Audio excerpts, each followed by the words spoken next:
Overlord é um anime incrível, mas de certa forma também foi um anime injustiçado. Não só pela produção que ficou ruim, principalmente na segunda e na terceira temporada, tá?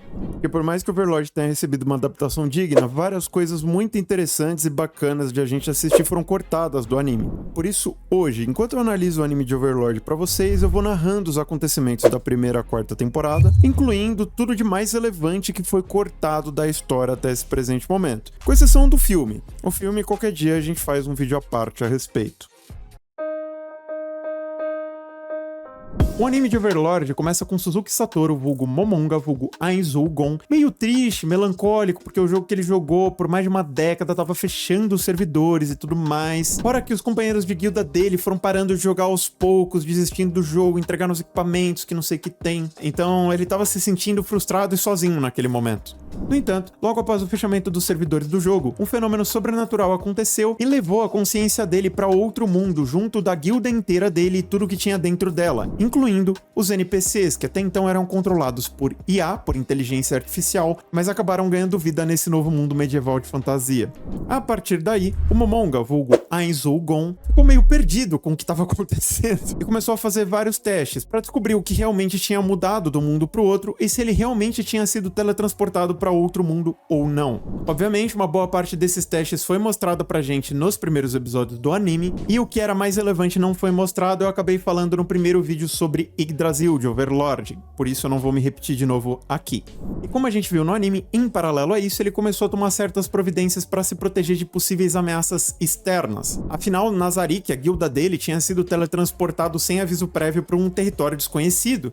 Ele não sabia os perigos que estavam circundando por ali. E quem não viu os vídeos sobre Yggdrasil talvez não tenha noção. Era um mundo extremamente violento, um jogo extremamente difícil, que tinha várias áreas super letais, mobs muito fortes que podiam te matar muito fácil, e um PVP super hostil, cheio de jogadores sedentos por equipamentos, dentre outras coisas. Por causa disso, pro nosso querido protagonista, o mais natural a se fazer naquele momento era evitar que qualquer um descobrisse a localização de Nazarick enquanto ele escolhia a informação dos arredores de forma discreta. Tanto que a maior prova disso, no anime pelo menos, acabou sendo o espelho que ele estava tentando fazer funcionar no episódio 3. Afinal, esse espelho servia justamente para coletar informações do mundo exterior de forma segura e discreta. E foi através dele que o Momonga viu que uma vila próxima estava sendo atacada. Só que ao contrário de um protagonista ordinário desse tipo de história de fantasia, que é super bonzinho, tem um senso de justiça muito grande, o protagonista não sente empatia e ele ia abandonar os aldeões à própria sorte.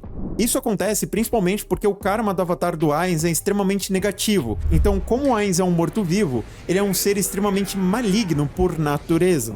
No entanto, como a consciência dentro do avatar é do Suzuki Satoru, e o Suzuki Satoru é um japonês bonzinho, olhando pro Sebas, ele lembrou do criador do Sebas, que é o Touch Me, bateu uma nostalgia nele, ele lembrou do momento em que ele foi salvo pelo Touch Me, de uns agressores, porque Yggdrasil discriminava bastante heteromorfo, enfim, eu falo sobre isso num dos vídeos sobre Yggdrasil também. E aí, no fim, ele acaba se levantando e fala que ele vai ajudar os aldeões da Vila de Carne. Nisso, ele acabou pensando em alguns benefícios que iriam além de salvar a vida dos aldeões que ele nem conhecia, ele não se importava, como por exemplo, testar a força média dos cavaleiros que estavam atacando aquela vila para ver se os humanos daquele mundo eram tão fortes quanto os jogadores de Yggdrasil ou mais, e também para tentar colher mais informações sobre o mundo do qual ele foi parar.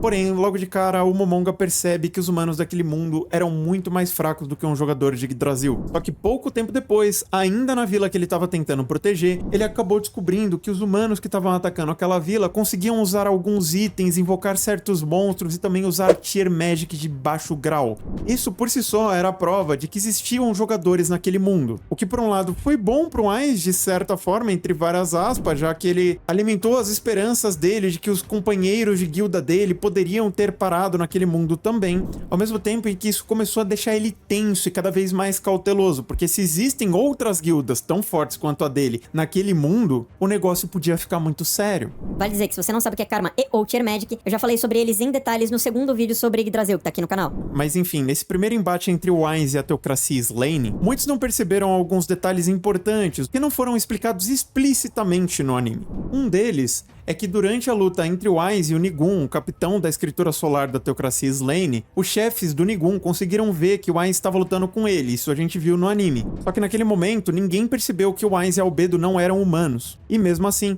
o Ainz acabou sendo considerado um elemento perigoso para o futuro do país. E a teocracia começou desesperadamente a tentar juntar informações sobre esse mago misterioso que brotou do nada. Ao mesmo tempo, no episódio seguinte, Albedo fala que eles tinham sequestrado o Nigun, mas a gente não viu o que aconteceu com o cara. E o cara, naquele momento, estava sendo torturado de forma extremamente cruel. Isso acabou sendo cortado completamente do anime naquele momento. Então, pra quem não sabe, além dos guardiões de andar, a gente tem os guardiões de área. Esses tendem a ser NPCs mais fracos do que um guardião de andar, mas todos contam com especialidades e funções únicas. Dentre esses guardiões de área, a gente tem os 5 horrores de Nazarick, que são os especialistas em tortura e responsáveis por praticamente todas as torturas que acontecem dentro de Nazarick. Ah, Vitor, vamos mostrar os outros 3 pra gente eventualmente? Talvez 2 deles, pelo menos, acabem aparecendo hora ou outra, mas eu não botaria muitas expectativas com relação a isso, não. Enfim, em seguida, a gente vê que o Ainz resolve virar um aventureiro chamado Momon. Além da diversão, obviamente, ele tinha interesses sérios por trás, responsabilidades para cumprir.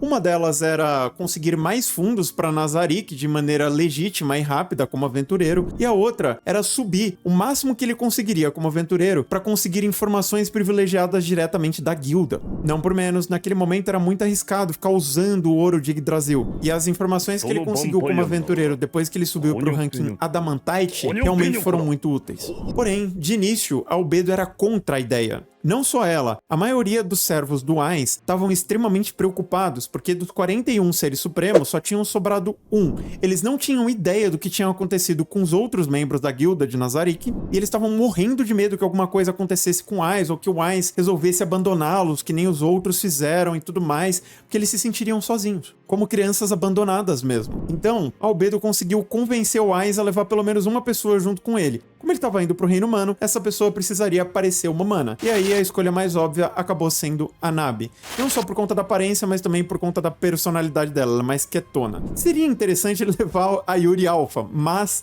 acabou sendo a Nabi meio que por falta de opção, então, enfim. O mais importante nesse primeiro momento que ele passou como aventureiro acabou sendo a descoberta das bugs e dos talentos. Habilidades exclusivas do Novo Mundo que não existiam no jogo de Yggdrasil.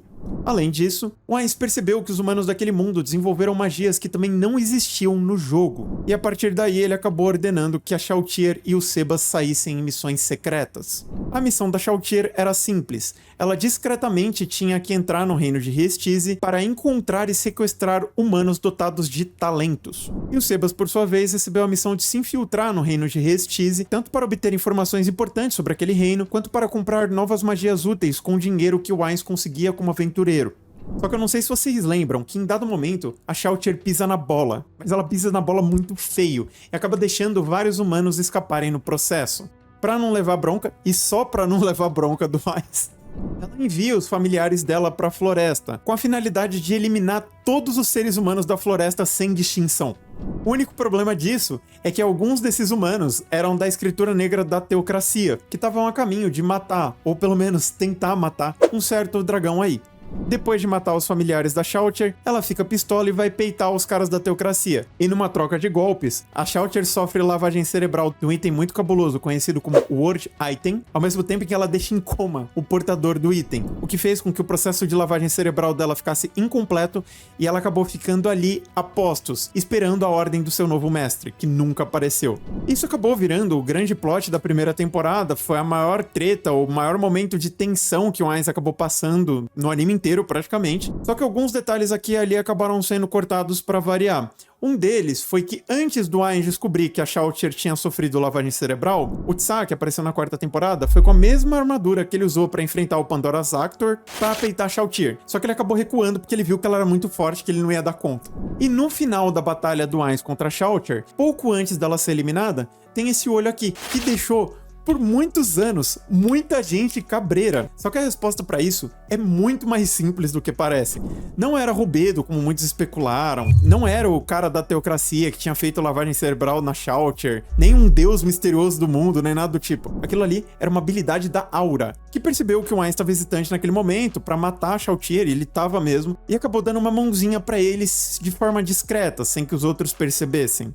Aí a primeira temporada acaba e a segunda temporada começa com a gente vendo logo de cara as perdas que a teocracia sofreu durante os eventos da primeira temporada. Nesse momento, pela primeira vez, os 2 divinos da teocracia são apresentados devidamente, entre aspas, pra gente. O anime não explica isso direito nem na quarta temporada, mas os divinos são literalmente os descendentes diretos de alguns dos jogadores que foram parar naquele mundo antes do Ainz. E por serem descendentes diretos de jogadores de nível 100, os divinos acabam sendo extremamente fortes. Muito mais fortes do que praticamente todos os outros humanos desse mundo. Especialmente essa menina aqui, que é a descendente direta desse cara aqui, que tem muito mais semelhanças com Ainz do que pode parecer. Inclusive, eu fiz um short um tanto quanto polêmico sobre Overlord há uns tempos atrás, e parte da polêmica foi que o Ainz é um esqueleto e o esqueleto não tem certas condições, né? E bom, esse cara também é um morto-vivo e ele deu cria. O que vocês têm a dizer sobre isso? Em seguida, a gente vê o Tsa, que é o dragão que controla a armadura, conversando com uma aventureira muito cabulosa chamada Hygrit. O que poucos entenderam é que a conversa só seguiu o rumo que seguiu por conta da luta que ele teve com a Shoutcher. Naquele momento, ele percebeu que uma nova leva de jogadores tinha sido invocada naquele mundo. E por mais que no anime isso tenha ficado sem contexto, talvez o anime acabe sem que eles expliquem isso direito, esse dragão tem motivos legítimos pra ter birra dos jogadores da maneira como ele expressou na quarta temporada. Pareceu muito intolerante, um negócio muito unilateral e sem sentido? Sim, mas tem todo um contexto relacionado ao motivo do porquê que os jogadores começaram a brotar naquele mundo. Os jogadores que vieram antes do Ainz fizeram muito estrago por vários motivos diferentes. Só que isso não cabe muito nesse vídeo aqui. Se vocês quiserem, depois eu falo com mais detalhes sobre como aconteceu, o passado desse mundo, que não sei o que tem. Aí depois desse diálogo começa o arco dos Lizardmans, que sinceramente não tem muito o que falar pra vocês, além do que o anime já mostrou. Teve a piada de mau gosto do Demiurge, aquela sobre as Abelian Ships que eu explico melhor nesses shorts aqui, e o anime não mostrou o que aconteceu depois que os Lizardmans acabaram sendo dominados por Nazarick.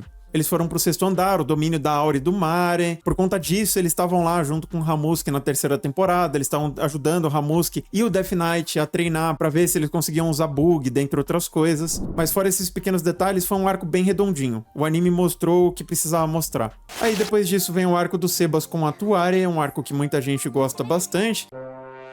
Infelizmente, a segunda e a terceira temporada de Overlord tiveram uma produção bem meia-boca, assim, de certa forma, em alguns momentos até bem abaixo da média, principalmente na terceira temporada, que no caso seria a segunda temporada parte 2, muito triste isso, que são arcos muito legais, mas eu não vou ficar resmungando pra vocês, não é esse o foco. Até porque nesse arco do Sebas com a Tuare, cortaram muita coisa bacana, mas muita coisa bacana. Pra quem lembra direito desse arco, o Sebas estava naquela missão secreta dele em Ristize, e durante as escapulidas que ele dava, ele acabou se envolvendo com uma menina que estava sendo violentada de uma forma muito cruel, inclusive.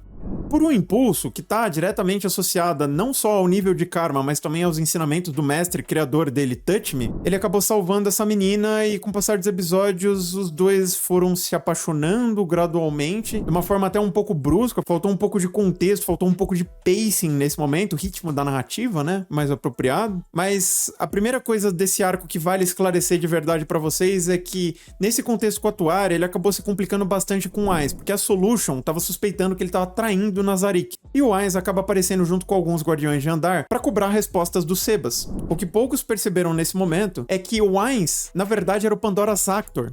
Afinal, por sugestão do Demiurge, para se proteger de uma eventual traição do Sebas, porque o Sebas é um dos seres mais fortes de Nazarick, ele poderia matar o Ainz num imprevisto. Ah, Vitor, mas o anime não deu nenhum indício disso. Na verdade, deu sim. Inclusive, isso acabou virando piada numa das temporadas de Pleiades.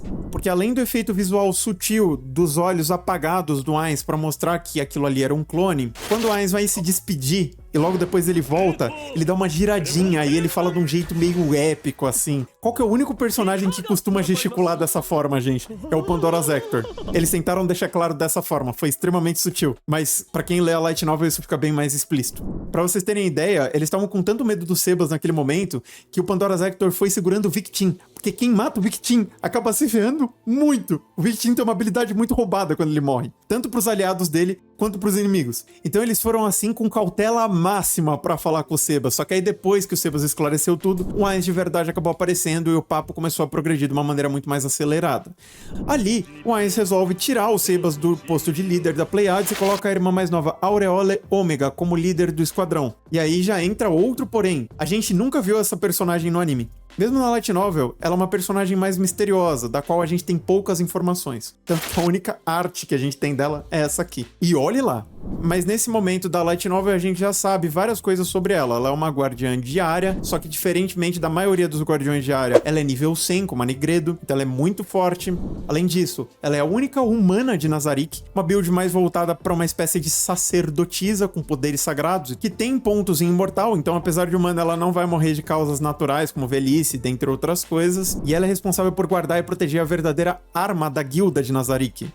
Eu já falei sobre isso no terceiro vídeo, mas a arma que o Ainz usa não é a arma de verdade, é uma réplica. Porque se ele andasse por aí com a arma de verdade, seria extremamente perigoso. Aquilo ali quebra, o negócio desmorona de uma maneira bizarra, gente. Sério. É importantíssimo o que ela tem que fazer ali dentro. Não à toa, ela tá localizada no 9º andar, na Sala do Trono, pertinho do Ainz e dos outros seres supremos, quando eles estão no jogo e tudo mais, né? Mas enfim, além das mudanças na Pleiades, além dos detalhes relacionados ao Pandora's Actor, a gente também tem a primeira traição, entre aspas, ao Ainz. Vocês verem o tanto de coisa que eles cortaram desse arco, foi bizarro, né?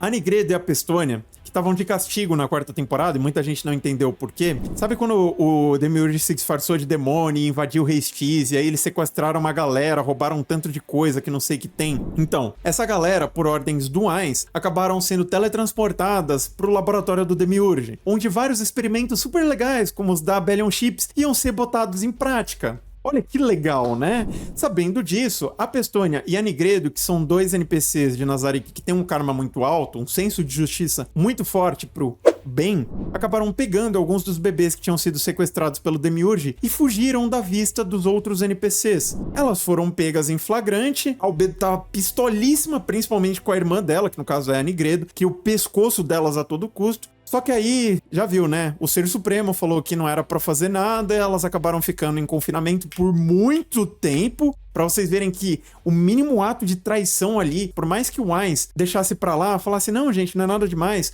os próprios NPCs cobravam de uma forma doentia. Sim, bizarríssimo o que rola entre o Ainz e os servos dele, tá? Sem mencionar que até o Ainz conseguir entender o que tava acontecendo de verdade ali, que focinho de porco não era tomada, foi danado, né? Que realmente parecia que tinha acontecido uma atrocidade, que ele tinha traído de uma forma, assim, grotesca, sabe? Agora, pra fechar esses últimos eventos da 2ª temporada, só ficou faltando falar da eminente traição da Albedo, que deixou muita gente encucada também por muito tempo. Tem gente até hoje encucada com isso, que não lê a Light Novel e tudo mais, né? A Albedo realmente vai trair o Ainz? Se ela vai trair o Ainz, como é que ela vai trair? Quando é que ela vai trair? Ela já traiu, que não sei o que tem. Então, gente, ela de fato traiu ele, mas não da forma que muita gente pensa. Daria muito trabalho explicar o porquê que ela traiu e tudo mais. Então eu vou deixar pra falar disso quando eu estiver explicando a personagem Albedo. Eu tô elaborando um vídeo só sobre isso, não sei quando eu vou trazer isso aqui pro canal, mas podem ter certeza que quando sair, vai ser um vídeo muito interessante, porque a Albedo tem uma personalidade muito mais complexa, muito mais interessante do que pode parecer na superfície. E o anime, por bem ou por mal, ele simplifica muita coisa. Então é mais difícil pra quem tá assistindo ao anime entender a Albedo uma forma decente, entre aspas. Passando pra 3ª temporada, que honestamente não tem praticamente nada digno de menção. O que não tava muito explícito no episódio 1, eu acabei falando pra vocês nesse short aqui. É um minutinho só, pra vocês verem que não é nada muito uau. E depois, praticamente todos os eventos que foram passando na tela pra gente são meio que autoexplicativos, assim. Tem detalhes que foram cortados sim, mas honestamente, gente, quem assistiu os meus vídeos sobre Yggdrasil e prestou atenção na 3ª temporada não vai ter dúvida sobre o que aconteceu ali. Nenhuma. E o mesmo vale pra 4ª temporada. Por mais que a 4ª temporada, principalmente da 2ª metade em diante, tenha cortado muito mais coisa. Possivelmente, a 4ª temporada foi a temporada que teve mais cortes de todas as 4 temporadas de Overlord, plus filme. Porque além dos volumes 12 e 13 que eles pularam e eles tiveram que adaptar em filme depois separado, o último arco que conclui o reino de Rei Styx, eles realmente conseguem dominar o reino com o negócio da Hunter e tudo mais, é o arco do volume 14. Tá aqui atrás de mim. É literalmente o maior volume de Overlord, gente. Vê se pode um negócio desse. Não tem cabimento. Tem tanta informação bacana, tem tanta coisa que a galera gosta de ver, tem umas torturas bizarras que acontece, eles até deram uma palhinha de que aconteceu, mas assim, os detalhes sórdidos é o que que chama atenção, sabe? Massacres horrendos por parte do Ainz e por parte do pessoal dele. Altas traições rolando naquele reino. Um monte de fuê, um monte de conversa paralela, uma bagunça. Vários eventos que aconteceram até aquele presente momento, incluindo eventos dos arcos anteriores da 4ª temporada, se conectam todos no reino de Rei Steeze, dentre outras coisas. Gente, assim, sério, é tanta coisa que não vai caber num vídeo só. E, principalmente, boa parte dessas coisas, por mais que me empolgue muito falar pra vocês, elas não são essenciais. E por isso elas acabaram sendo cortadas do anime mesmo. Muita coisa que foi só simplificada ali. Eu não queria que fosse, porque, que nem eu falei, os detalhes empolgaria mais. Focaria mais, chamaria mais atenção. Overlord provavelmente ficaria mais nichado por ser menos family friendly até certo ponto, mas ele ficaria muito mais popular entre a galera mais velha. Eu tenho certeza disso. E principalmente, ajudaria bastante a desconstruir uma ideia que é muito disseminada aqui no Brasil. Ai, tem alguns criadores de conteúdo, se eu quisesse mencionar nome, gente. Que assim, o Ainz, ele, de certa forma, dependendo da perspectiva que a gente tá acompanhando a história, ele é o vilão, ele é o grande rei demônio mesmo e bibibi. Só que Overlord não é uma história simplória ao ponto de ter mocinhos e vilões, lordes, demônios e heróis. Não, essa dualidade simplória não existe. Depende muito da perspectiva, depende muito do momento. O pessoal de Nazarick comete atrocidades, mas eles são bem humanizados em várias formas. Eles amam também, eles se preocupam com quem eles gostam. Não é só um Ainz, não. Os NPCs também. Ao mesmo tempo em que as pessoas que eles massacram muitas vezes são os grandes FDPs, entendeu? Claro que muitas pessoas inocentes acabam morrendo no processo. Claro que muitos personagens nobres, como o Gazel, acabam morrendo, tipo, em vão. Vocês estão conseguindo entender o que eu quero dizer? Não dá pra gente separar, esse aqui é vilão, esse aqui é mocinho, esse aqui é vilão. Não. Tem hora que os personagens fazem coisa errada, tem hora que os personagens, eles têm nobreza, eles fazem o certo pelo certo. E vida que segue. De todo modo, eu vou ficando por aqui. Eu espero que vocês tenham gostado desse vídeo. Foi Overlord em resumo das 4 temporadas, com exceção do filme, porque eu sei que muitas pessoas, nesse presente momento, ainda não viram o filme. Não tá disponível no Brasil por algum motivo, pelo menos não por enquanto. Agora, se você gosta de Overlord, esse é o canal certo pra você. E para mais sugestões de animes como Overlord, dá uma olhada nesse vídeo aqui.